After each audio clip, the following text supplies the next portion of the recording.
দেখো 20, তাহলে এখানে কী বলেছে কোশ্চেনটা, change the following fraction into the equivalent numerator 20, তাই তো?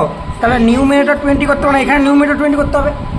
তাহলে এটা তা কততে নিউমেরেটর 20 করতে হবে, তো এটা 20 করতে হবে। হ্যাঁ, তাহলে দু ভাইকে কী করতে বলেছিলাম, ডিভাইড, মনে আছে? প্রথমে ডিভাইড করো, 20কে 2তে ডিভাইড করো, 2 1 যা 2, 0 2 0, কী বলছি বুঝতে পারছো? মনে থাকবে তো? তাহলে কত 10 হচ্ছে। আচ্ছা এটা ধরে নাও, গোল করে দাও পাস। আচ্ছা ছোটো আছে না বড়ো আছে পাশে? হ্যাঁ, এই পাশে তো বড়ো হচ্ছে পরপর, এটা কি ছোটো আছে তো? তাহলে এই পাশ থেকে পাশে আসলে কি গুণ করতে হবে, মাল্টিপ্লিকেশন করতে হবে। 10 মাল্টিপ্লিকেশন 3 মানে কত হচ্ছে 30, 10 মাল্টিপ্লিকেশন 3 করে কত হচ্ছে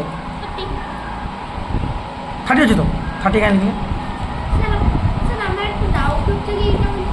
ওটা ছাড়ো না, আমি তোমাকে বলছি, দেখো সব বলছি না, আইবিটা দেখো, সব ডাউট ছেড়ে যাবে।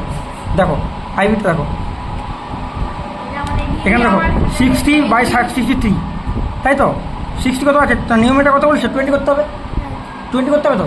আচ্ছা তাহলে আমি যা দেওয়া আছে তার দু ভাগে কী করতে হবে, ডিভাইড, তাই তো? ডিভাইড করো, 23 যা 60, তাই তো?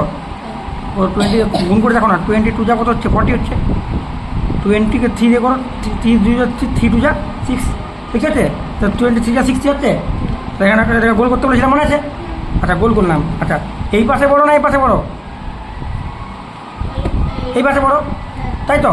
তাহলে বড় হলে কী হবে, ডিভাইড করতে হবে, আর ছোটো হলে মাল্টিপ্লাই। তাহলে বড় আছে, বড় হলে ডিভাইড করতে হবে, যা বেরিয়েছে এটা যা বেরাচ্ছে তার সঙ্গে ডিভাইড করতে হবে। তাহলে 363, 3 2 যা 6, 3 নামলে 3 1 যা 3, তাহলে কত হচ্ছে 21, এইটা হচ্ছে অ্যান্সার।